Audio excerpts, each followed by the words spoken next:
Hello, this is the Research Comms podcast, and I am Peter Barker. Each week, I interview somebody who's doing particularly inspiring, innovative work in the world of research communication, with a special focus on digital. This week, my guest is Dr. Michaela Livingstone-Banks, who's the Public Engagement Facilitator at the University of Oxford's Mathematical, Physical and Life Sciences Division. And as part of that role, the thing that I'm most interested in and that we speak about on today's episode, she is manager of the wonderful Oxford Sparks Digital Engagement Programme. Now, the keen listeners amongst you will recognise that this isn't the first time that Oxford Sparks has featured in this podcast.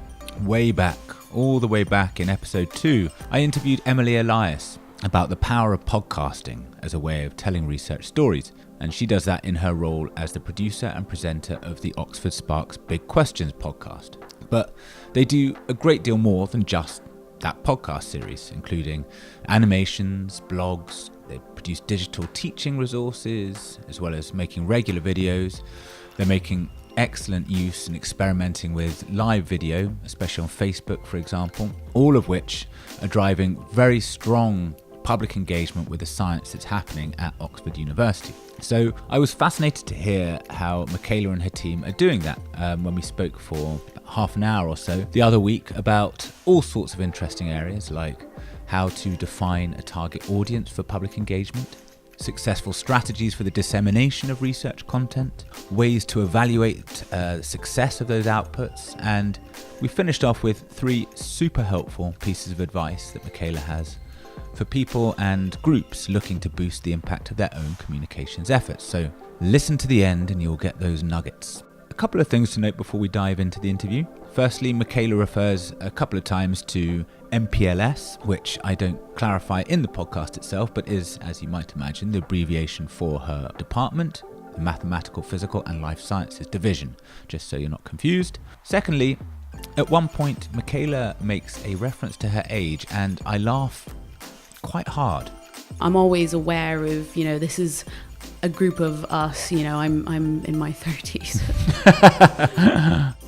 And listening back to it, I thought, that doesn't sound great if you don't know what's going on. So I would just like to clarify that the reason that I laughed at that point is not because of her age, of course, but because she pulled a horrified face, which, being an audio platform, you, the listener, do not get to witness. So I just thought I'd clear that up, just in case you think I sounded rude. Anyway, that's all for now. Enjoy. Thanks very much for seeing me today. That's all right. It'd be great just to kick-start by hearing a little bit about sort of the history of Oxford Sparks, how it came about, whose idea it was, and why it was started. Okay, well, there we're going back quite a few years, so 2011, 2010, 2011 sort of time. Before I was at Oxford working on this, it was my previous boss, Lou Sumner, and who was then an associate head for education, so that's an academic here, Tim Softly, in chemistry. They were working on the sort of education outreach side of things, like thinking what should the division be doing. And I think initially they wanted to start a science centre, like a physical one. Obviously, at the time, one already existed in Oxford, Science Oxford. And so they were then thinking about, okay, what are some of the problems that we want to try and solve in terms of university outreach in MPLS? What do we want to offer? And I think one of the issues that they could quite clearly see is that people from the outside looking at the university, at MPLS online or in general, it wasn't really clear where to go to find resources or contacts. Like, where is the door and how do you knock on it and get through it to find stuff? Because there was plenty of stuff.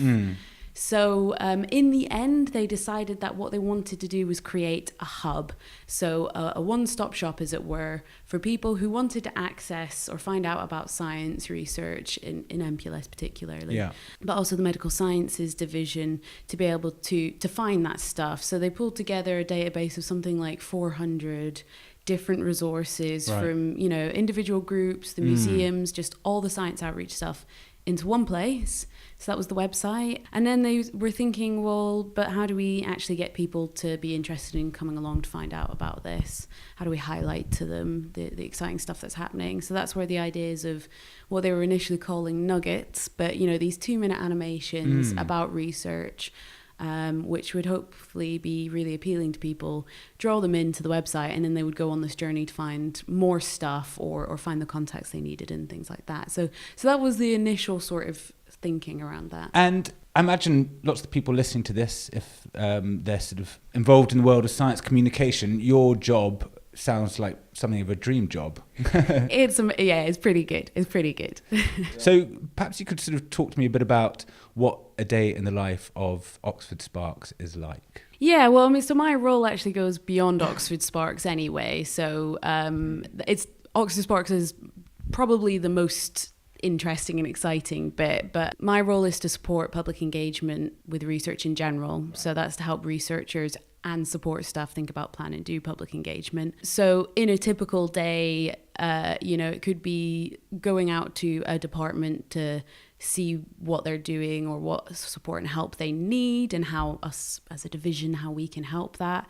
It might be delivering training to researchers on anything from what is public engagement through to specific ways of doing public engagement. Certainly when it comes to Oxford Sparks, it could be looking for new exciting research that we could cover in a podcast or an animation or something else on social media perhaps. It could be, looking at scripts or storyboards or really anything, with that content to produce it. We do work with external suppliers like podcast producers like Emily, who you've spoken to. But we take a really active role in supporting that process and being involved in basically translating between researchers and the creative professionals. And so it sounds like there's no sort of typical day necessarily with what you do. No, not really, which is what makes it really exciting. I think if I was doing the same thing day in, day out, I'd get pretty bored. But at the same time, I guess it's what's also the challenge is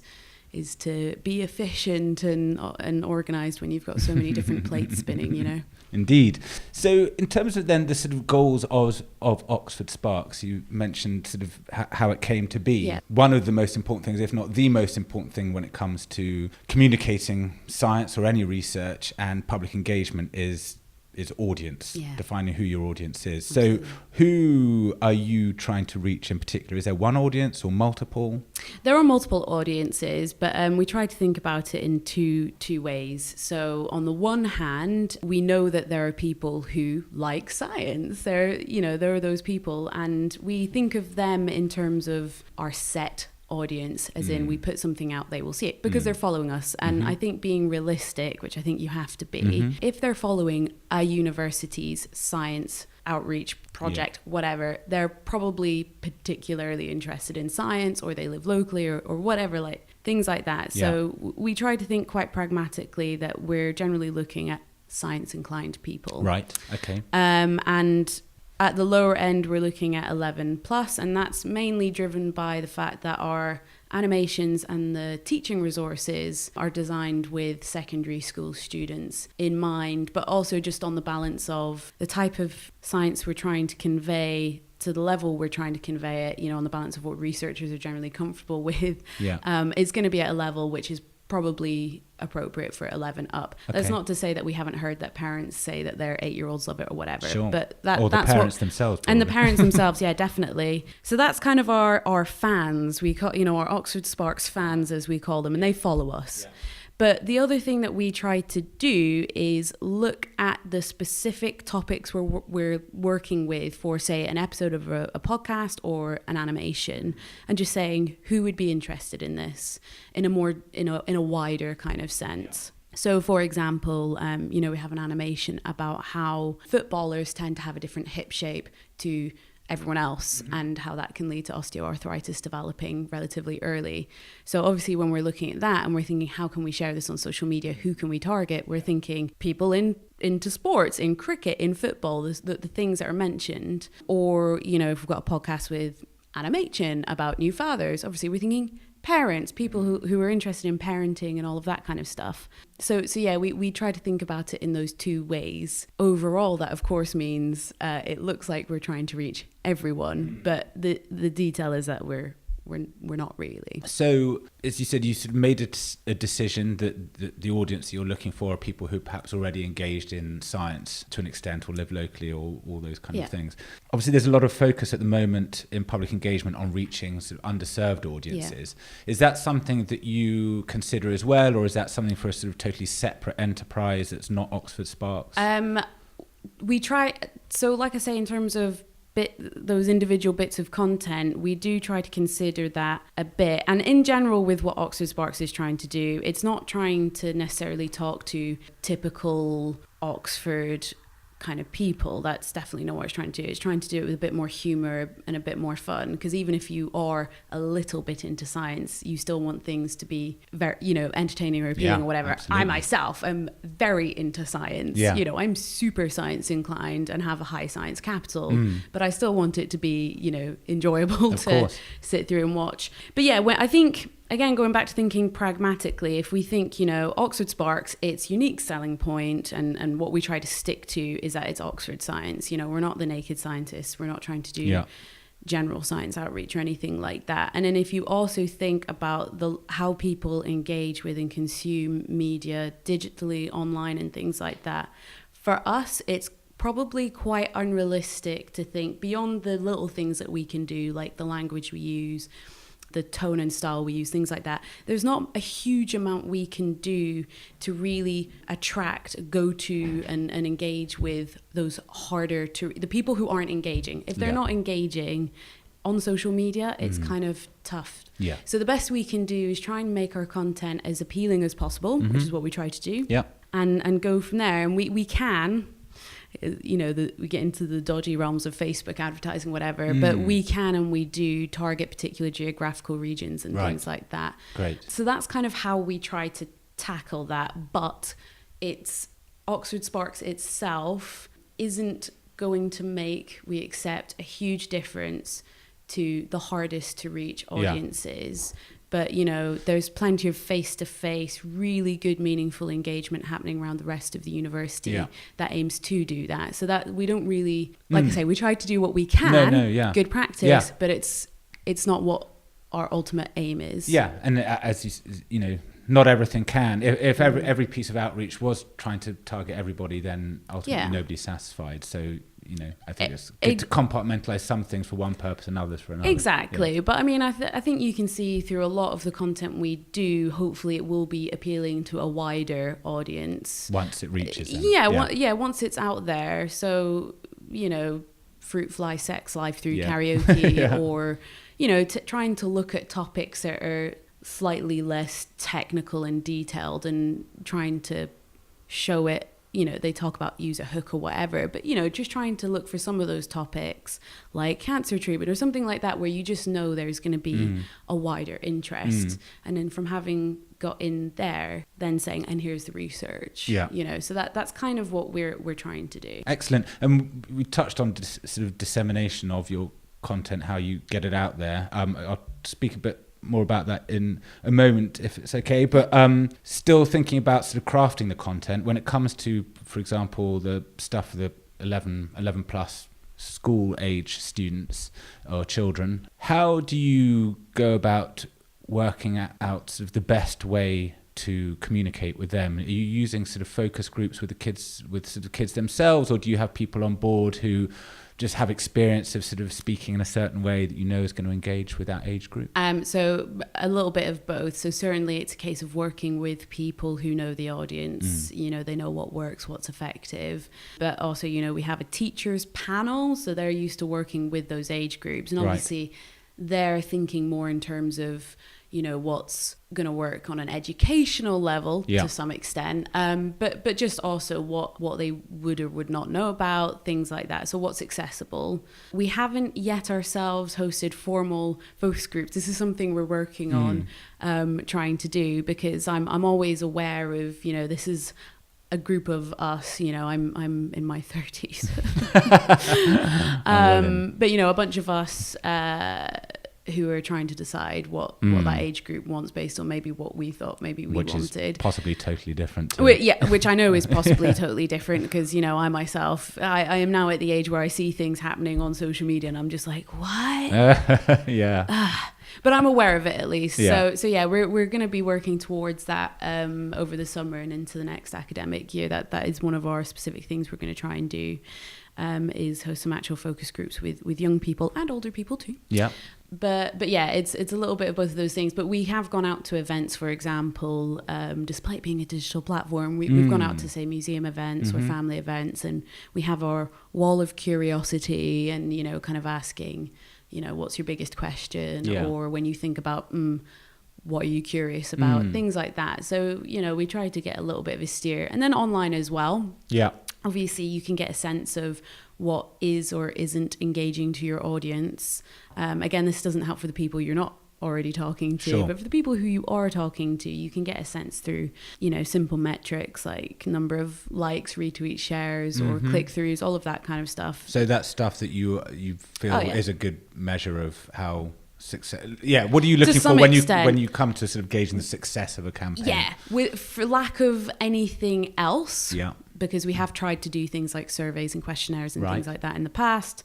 But when you're doing things online, getting responses to that can be pretty tricky. So for lack of any other stuff at present, really all we have to go by are the metrics we can get off analytics. Yeah. And I guess a bit of a judgment, not like a proper sentiment analysis or anything like that, but a judgment about the sorts of comments and things that people leave. Right. Yeah, it's kind of a mixture, trying to triangulate amongst different things. And I think we still have some work to do in terms of talking directly to audiences. Right. But yeah, sometimes, recently we've just asked, what do you want to know about penguins? So we've just put it out there, tell us what you would want to ask a penguin or what you would want to ask a penguinologist, so that when we come to do a Facebook Live interview with the researchers at the end of May, April 25th, did I say May? April 25th, World Penguin Day, nice. April 25th, that we'll have a sense of, what are the things that we want to talk about.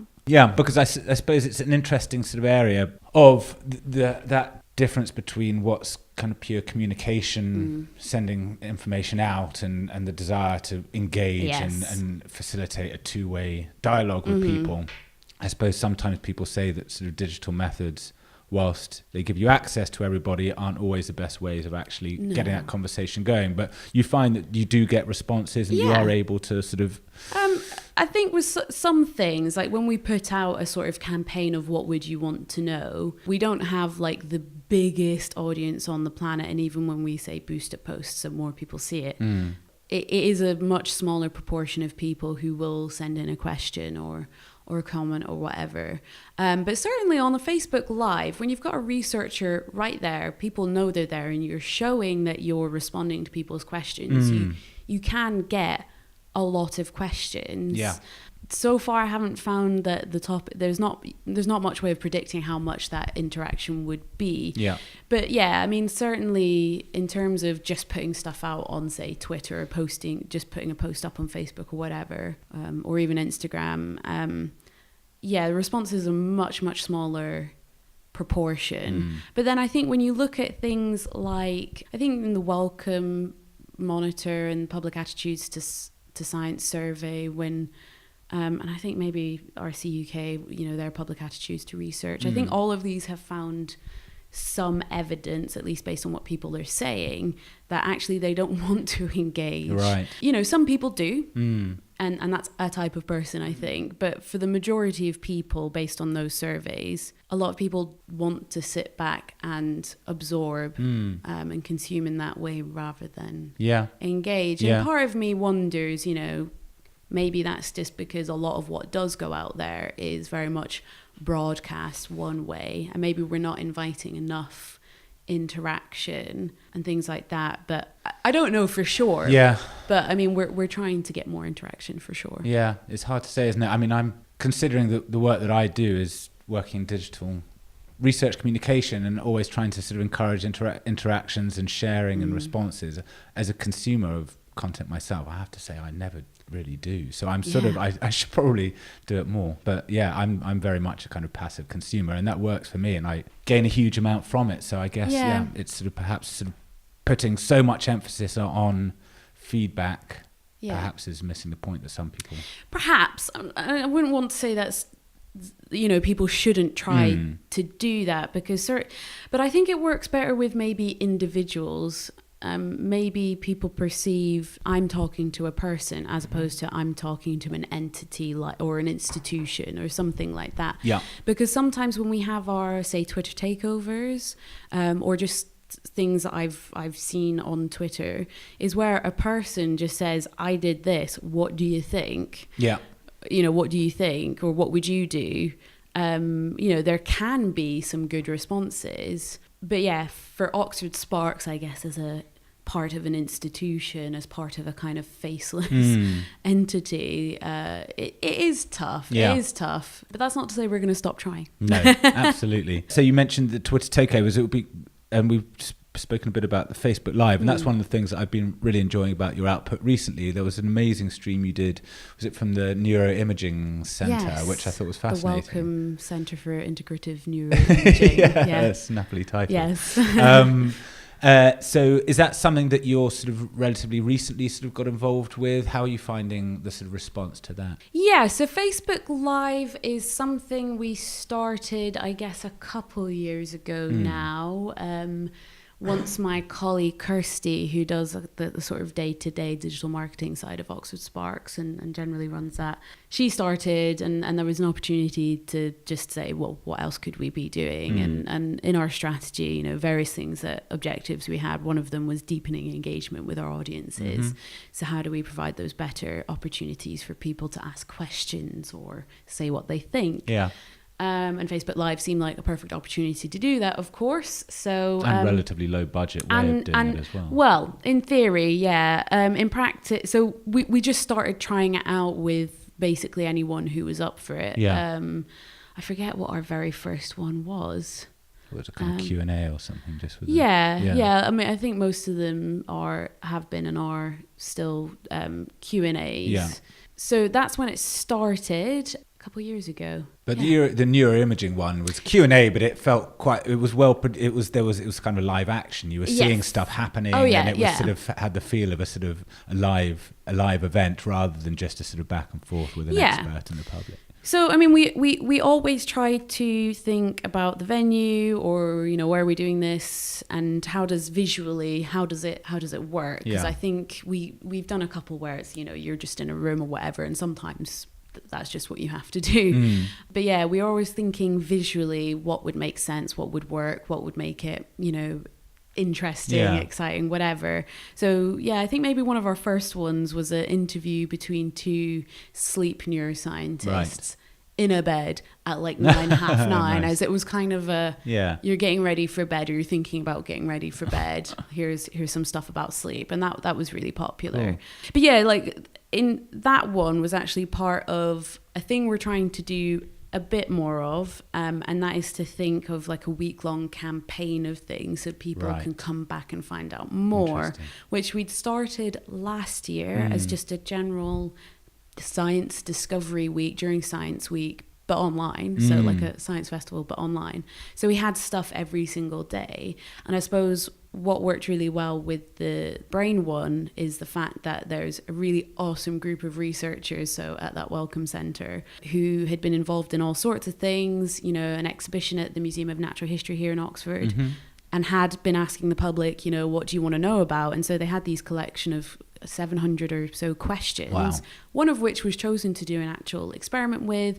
And so we could see, we could culminate the week in doing this live experiment, which is what we did, but for the rest of the week answering the questions that we kind of know the answers to, that people have been asking. So that's what kind of drove that. And we want to do more of that sort of thing where we're looking at opportunities to theme, and it could be I don't know, robotics week or something like that, Yeah. where we can bring together a group of different people to do stuff throughout a week. Yeah, I suppose as well, it gives you an opportunity to bring together the sort of more disparate elements of what you're doing. So through sort of podcasts and video and live streaming and everything can kind of be brought under one umbrella. Exactly. Yeah. So it's joining everything up to be like a sort of multifaceted campaign. And so in terms of the dissemination of your variety of different sort of outputs, are there any particular platforms that you are finding at the moment that are particularly helpful? I know there's obviously been a lot of talk recently this year about the changes to, for example, the Facebook algorithms and how it's the impact it's having on people's sort of organic reach, and that they're having to rely more on kind of paid promotions and so on. So what's your experience of Facebook in particular? So yes, it's changed. We knew ahead of time, obviously, that it was going to change, and we'd been experimenting with paid promotions beforehand anyway, so for like the last couple of years or so, and actually had seen that actually it really does help, and not spending huge amounts of money. I mean, we're talking like £10 here and there. Yeah, it just gives you the option of what sort of targeting very specific audiences. Exactly, yeah. Not in Cambridge Analytica style. Harvesting not harvesting it in an unknown fashion, but equally, because we don't see that specific data. We just tell Facebook we're interested in these people, or if they have these interests and that sort of thing, they have the data. So, and also I'd like to think that our intentions are slightly more positive and moral, but yeah, so it's been really helpful for that. In terms of since the changes, we've been doing really the well. algorithm changes whereby it's sort of just, I guess I should recap what those mean, isn't it? It's that there's a focus more on friends and posts from friends and family as opposed to friends from publishers and organizations, isn't it? It goes a little bit more deep than that, in the sense that even if people are following you, so it used to be the case that if someone followed you and you posted, it would show up somewhere in their feed. But now, even if people are following your page, it won't show up in their feed. They actually have to go to your page unless you pay. So we upped our budget, sort of preempting the change, and, got our stuff together so that we could spend more money more often to do that, because otherwise, it would just disappear. Because, and not to be like feel downtrodden about the fact that our fans don't visit our page, but for the most part, people are acting on posts. So we can see that in the analytics. We know people are acting on posts as opposed to necessarily come to the page. So we just had to. And actually, a thing that you can do on Facebook is you can follow other pages in your insights. And you don't get the detail, but you just see the number of followers, how much that's grown or not, and then the number of posts, and then the engagement with said posts and reach of those posts. You can see that for other pages in one place on Facebook. And we obviously follow people who are kind of similar to ourselves and other bits from around the university. So you can learn from them. And we've seen a lot of red downward facing arrows for other pages, whereas ours is green. Great. Okay. So, and you think that's because, and so aside from putting a little bit of, as you said, it doesn't have to be huge sums of money at all, a little bit of money in paid promotion, so therefore being able to target people about specific things and reach your own audience who are already following you. Are there any other ways in which you changed your strategy?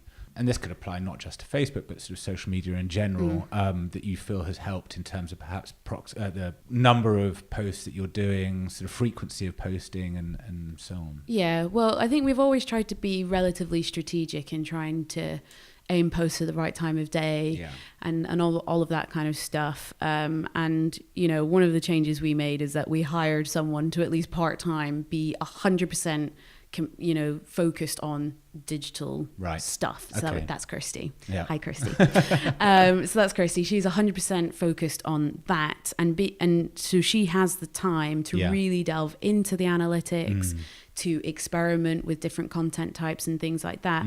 I mean, there are a lot of general things that people know, like use images, use imagery, have a strong call to action, invite questioning, or invite people to respond, things like that. And we started up Instagram as well, which has been great because that grew relatively quickly, I would say. But there's more of an etiquette for people to like things on Instagram. And so we get a fair amount of engagement via liking. It's not very in-depth engagement, but it's something. Yeah. So there's that. The other thing that we've done then in terms of number of posts and types of posts and things like that, we've stuck to about 3 or 4 posts a day. We've not really changed that for the majority of the time. But sometimes, so during these weeks like Science Week or something like that, we'll have something going on every day, or for a Twitter takeover. Obviously someone can post as many times as they like, because we have seen a little bit that when we do things like that and it's like post, lots of stuff out there, we do get a lot more engagement and interest, again probably because of the content type, and that's on proportion of engagement. But we also see a fall off in people following us a bit, really? not massive, but more than usual. Okay, so there's always striking the balance. I mean, we've always had like a net growth, and we still do have a net growth during those periods, but normally we might get 1 to 2 people unfollow us. But those might be people who sort of, I guess there's nothing wrong necessarily with having a bit of a pruning of your followers, because they're going to be the people who are left are the ones that really want to see your stuff. Yes. So like I say, normally we get 1 to 2 people unfollowing us every other day or so. Right, sure. So you can just, and it's always a net, but we always have a couple of people dropping off. But that increases quite a bit. It's still a net growth and a bigger growth than during other periods, which is why we continue to do it.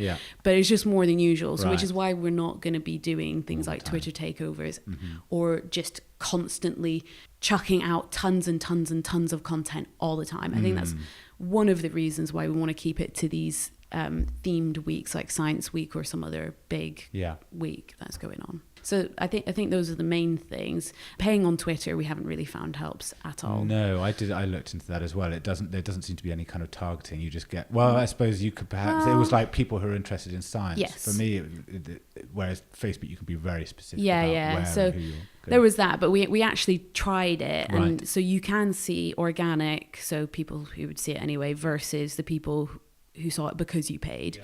And on Facebook you can have quite a big organic thing, but an even bigger paid thing if that's what you've paid to do. But on Twitter you'd have quite a big proportion of your organic views, impressions, clicks, whatever, and then the paid ones were like this tiny minuscule tiny proportion. There's still work for them to do to actually make it worthwhile. I guess so, but Facebook, it's definitely worth it, and you can target people who don't already follow you as well, so it's a new audience and things like that. So brilliant. Well, thank you so much. I'd just like to finish, if I may, with a roundup of perhaps the 3 most useful bits of information for those who are either professionally working in science communication and engagement, or those who are just embarking on it, researchers who are looking to get more involved. Well, I had to think about this. And I wanted to stay away from the usual things that people say. So my first one is to just be okay with what you can do and the time you have. Obviously, there's a lot of good practice, and you'll see a lot of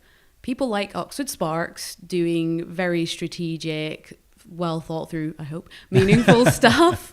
And I think particularly if you're an individual researcher or a small group or whatever, that can seem incredibly daunting, but you have to be in it to be part of it. Sure. And so it's better to do what you can than nothing at all. So just to be pragmatic but aspirational. This is what I've written down. Great. Except you can't do everything. No, and just prioritize, basically. Otherwise you become overwhelmed. Exactly. And that's if you're not enjoying it, then there's probably no point doing it at all. The other thing is to nurture relationships and network. So I suppose as a professional, if you're looking at this, some of the best things that we've been able to do with Oxford Sparks, or anything that I've done really, has been because we've been inspired by or worked with people who have lots of exciting ideas or passions or whatever else, and that's what's made things really special. And it's really easy to just sit in your little silo or your box or whatever and just be constantly trying to churn stuff out, but you do need to take time to build those relationships and network. And even if it's just like getting to know someone and what they do, and you think, well, what's the point?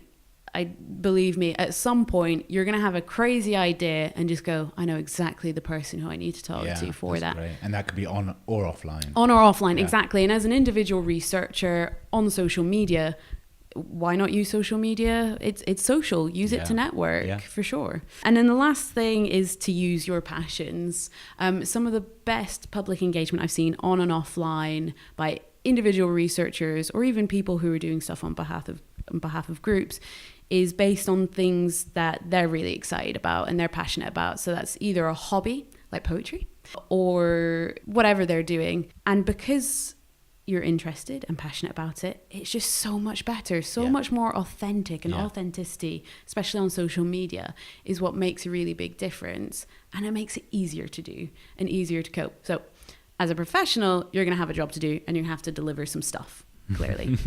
And you're probably going to want to do it in a equitable and transparent sort of way. Certainly I do. That's what I try to aim to do, which means I don't always get to do, dogs and nail art. But when I do, it just lifts everything up to make it more enjoyable. So those are the things that I would recommend. That's amazing. Thank you so much. That's brilliant. Cheers.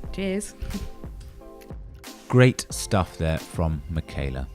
I especially like her advice that doing something is better than nothing, and not to feel intimidated by the extensive outputs of organisations like Oxford Sparks, who have a whole team to help drive their content creation and digital engagement. And that applies both to individuals and also to smaller research groups who have to juggle their day-to-day work with their communications goals and the public engagement efforts.